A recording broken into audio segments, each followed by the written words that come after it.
Riqueza, miséria, obediência, desobediência. Qual é a relação entre essas coisas? Algumas são opostas, né? Riqueza e miséria, obediência e desobediência. Mas por que eu estou trazendo para você essas 4 palavras e propondo uma relação entre elas? Nós estamos lendo a Bíblia juntos, todos os dias nós comentamos aqui um dos trechos trazido a nós pela sequência da Bíblia 365. E hoje a Bíblia 365 traz para nós no Antigo Testamento, na primeira leitura, né? O primeiro livro dos Reis, capítulos 15 até o capítulo 17. E nesse texto aqui do capítulo 15 até o capítulo 17, nós temos o reinado de Israel, o reino do norte, e a sucessão de reis. O rei Jeroboão tinha feito o que Deus não gosta. Ele tinha criado bezerros para o povo adorar, ele tinha criado adoração a outros deuses, e Deus prometeu que a dinastia dele não permaneceria. E nesse texto que nós lemos hoje, nós vemos a morte dele, e o filho assume o assassinato do filho, e o reinado vem sendo passado de pessoa para pessoa na base da traição, na base do assassinato, na base do extermínio. Então, embora a gente esteja vendo uma situação de riqueza, de reinado, né? Uma situação de controle, de domínio, de poder, é uma situação que é acompanhada por desobediência. E, através da desobediência, essa aparente riqueza se transforma numa profunda miséria. Porque nós vemos famílias sendo destruídas, assassinadas, eliminadas. Os reis novos que assumem não matam apenas o rei anterior, matam toda a sua família, matam seus parentes, matam seus amigos, matam qualquer pessoa que possa tentar vingar o rei ou reivindicar o trono. Então é uma situação de desgraça em nome do poder, em nome da riqueza, é uma situação de miséria. E o que acompanha essa situação de miséria é a constante desobediência. Rei após rei, nós vemos o texto dizer: esses reis seguiram os exemplos de Jeroboão, adoraram outros deuses, fizeram postes a outros deuses, fizeram o que o Senhor detesta, desagradaram o Senhor, abandonaram o Senhor. Eu contei rapidamente aqui o nome dos reis e vi que nesse texto de hoje nós temos rapidamente 8 reis aparecendo após, no Reino do Norte, após a divisão dos reinos, porque os reinados são curtos. Os reinados são marcados pelo assassinato, pela morte, pela traição, pela vingança. Reinados marcados pela desgraça. Desobediência e desgraça. E quando um rei desobedece, o texto faz questão de dizer: esse rei, embora tenha matado o anterior, embora tenha se revoltado contra os anteriores, esse rei seguiu os caminhos de Jeroboão. Isso nos lembra do contraste que nós vemos no Reino do Sul, quando o texto diz: esse rei seguiu os caminhos de Davi, ou por amor a Davi o Senhor não trouxe o mal a esse reino. Jeroboão é a marca da desobediência, a marca daquele traidor que trai a Deus, a marca daquele que abandona o Senhor. E seguindo os exemplos daquele que abandona o Senhor, eles trazem para o reino a marca da desobediência, e o que acompanha junto é a desgraça. O último rei dessa lista, o 8º rei pela minha conta aqui que aparece, é o rei Acabe. Acabe faz coisas terríveis, talvez seja o mais famoso de todos os reis maus de Israel. Acabe se casa com Jezabel, filha do rei dos Sidônios, que era Etibaal. E por isso Acabe começa a se prostrar diante de Baal. O reino de Acabe tem então profetas de Baal. Ele também reconstrói Jericó, sendo que Jericó foi destruída na época em que o povo de Deus chega àquela terra prometida. Acabe faz várias coisas ruins. E surge na época de Acabe um profeta chamado Elias. Elias é o profeta que diz para Acabe que a terra será punida e não haverá chuva. Acabe quer matar Elias de todo jeito, Elias se esconde, né? Elias é mantido por Deus, Elias tem provisão de comida através de corvos que levam comida para ele. Elias diz então que não haveria chuva e passa, né, um tempo escondido porque Acabe quer matá-lo. Acabe diz que ele é o perturbador de Israel.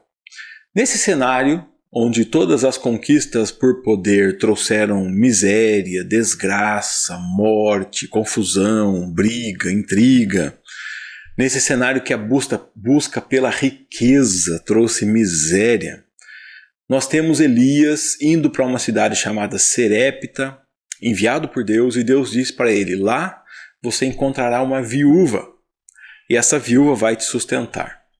Quando Elias chega lá, a viúva está numa situação ruim, né? O fato de ser viúva naquela época já era uma situação social complicada.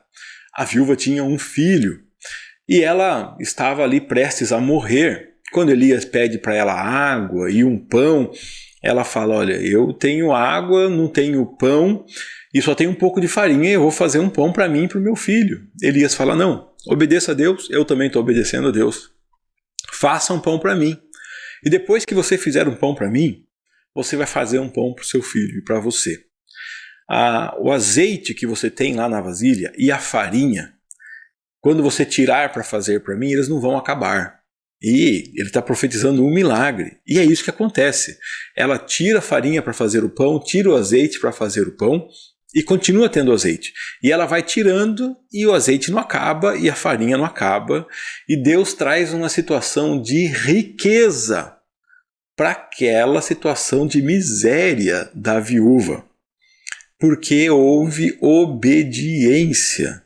O Senhor cria uns cenários que são, no mínimo, assim, cômicos quase, né? Contrastantes a ponto de falar, esse Deus está sendo irônico. Porque aqueles reis que lutam e lutam e lutam por poder e por riqueza agora estão enfrentando a miséria. Estão enfrentando a escassez, não tem água, não tem comida.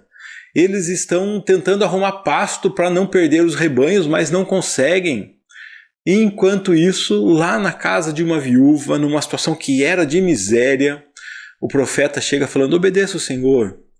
E lá tem riqueza, prosperidade, a bênção de nunca acabar o sustento.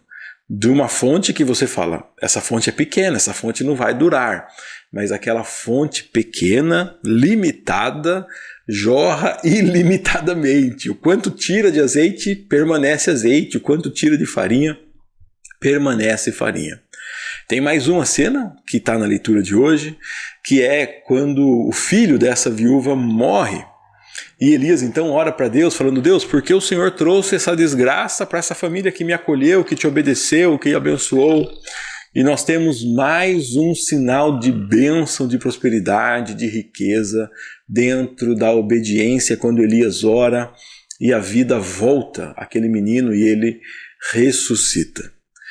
Como Deus quer mostrar para mim e para você que vale a pena obedecê-lo, que vale a pena ser fiel, que vale a pena fazer o que ele manda, que vale a pena confiar. Não vale a pena lutar pelo poder, não vale a pena lutar pela autoridade, não vale a pena lutar pela riqueza, não vale a pena lutar pelo controle, pelo domínio, não vale a pena.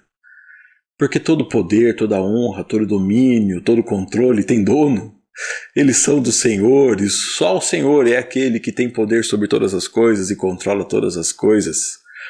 Deus fala para esses reis maus: eu tirei você do pó e agora você está achando que é alguma coisa.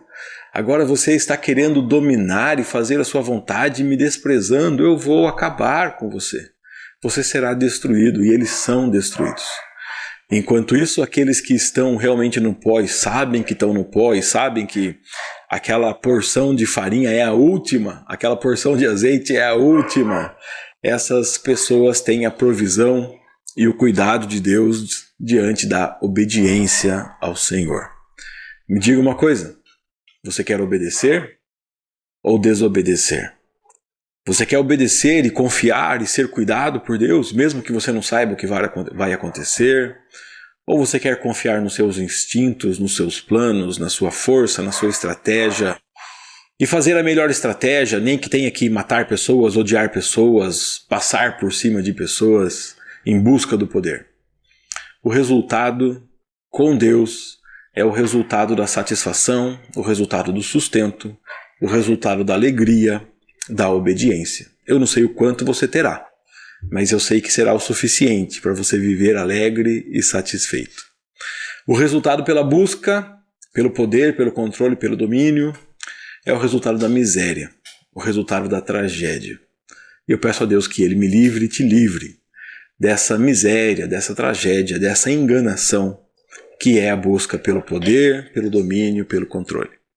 Que o Senhor te abençoe, te guarde, me abençoe, nos ilumine e nos ajude a obedecermos à vontade dEle, confiarmos nele e que andemos de acordo com a vontade do nosso Senhor.